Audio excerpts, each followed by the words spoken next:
हमारे ड्रोन्स, हमारी मिसाइलें,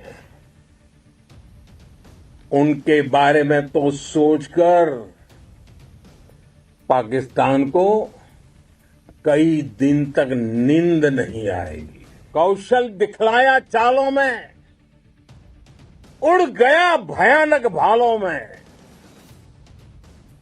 निर्भीक गया वह ढालों में, सरपट दौड़ा करवालों में। ये पंक्तियां महाराणा प्रताप के प्रसिद्ध घोड़े चेतक पर लिखी गई है, लेकिन ये पंक्तियां आज के आधुनिक भारतीय हथियारों पर भी फिट बैठती है। पाकिस्तान इस बार तो बच गया, लेकिन अगली बार का चांस दिख नहीं रहा।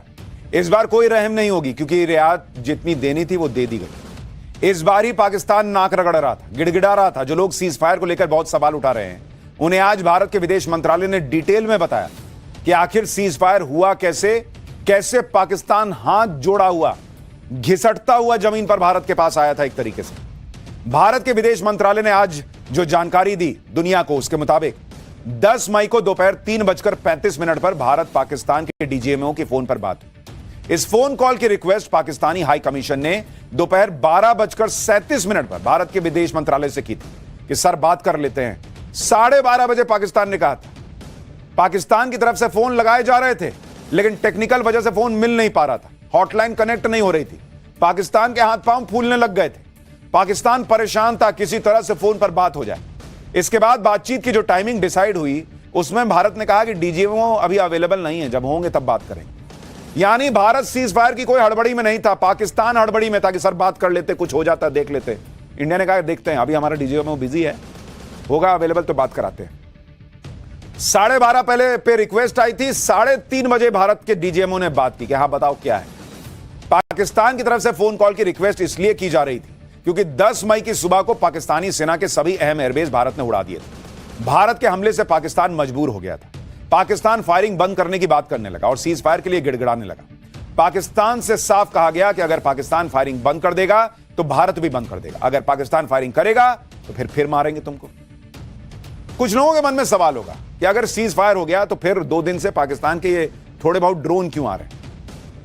मुझे लगता है, जो मेरा अनुमान है कि पाकिस्तान ये ड्रोन जो भेज रहा है उसकी संख्या पहले के मुकाबले बहुत कम है और वो आते हैं और थोड़ी देर बाद बंद हो जाते हैं।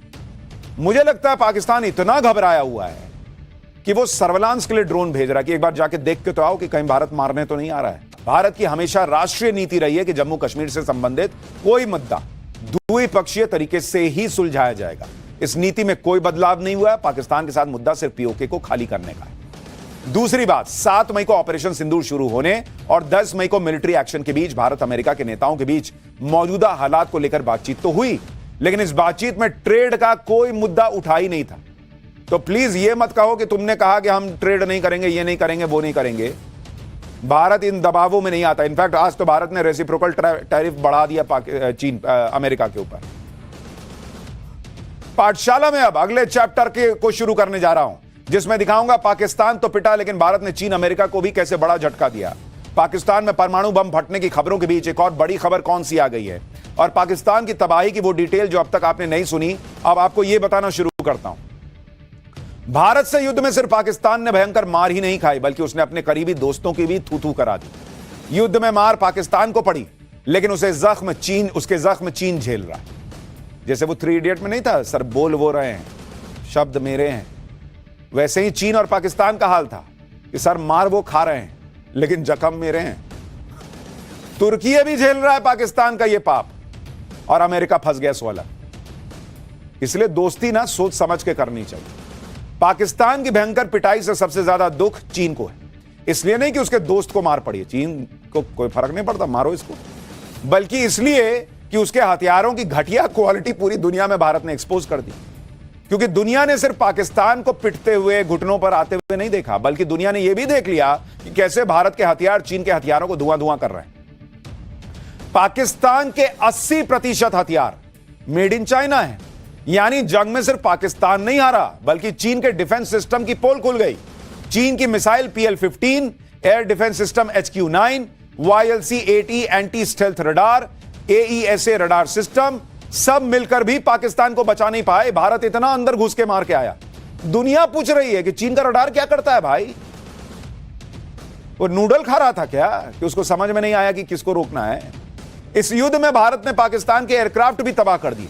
अब चीन को डर यह भी है कि कहीं उसके एयरक्राफ्ट ढेर होने की कोई खबर सामने आ गई तो उसकी और बेइज्जती हो जाएगी। चीन के अलावा पाकिस्तान की पिटाई में अमेरिका अलग फंस गया, क्योंकि पाकिस्तानी अमेरिका के एयरक्राफ्ट F-16 का भी इस्तेमाल करते हैं। अमेरिका पाकिस्तान के उन एयरबेस का भी इस्तेमाल करता आया है जिसे भारत ने फोड़ डाला है।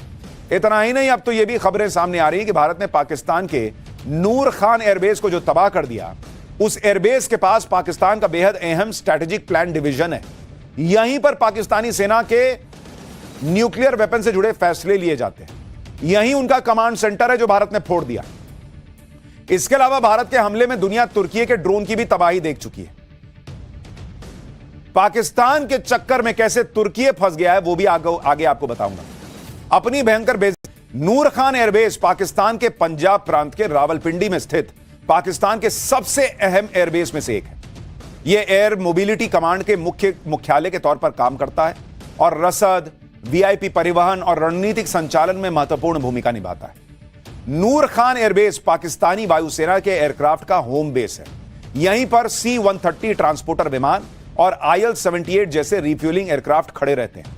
लेकिन इसमें सबसे अहम बात यह है कि इसी एयरबेस के पास पाकिस्तान का न्यूक्लियर कमांड ऑफिस का हेडक्वार्टर है, स्ट्रैटेजिक प्लान्स डिवीजन SDP, यानी यहीं से पाकिस्तान के न्यूक्लियर वेपन की देखरेख होती है।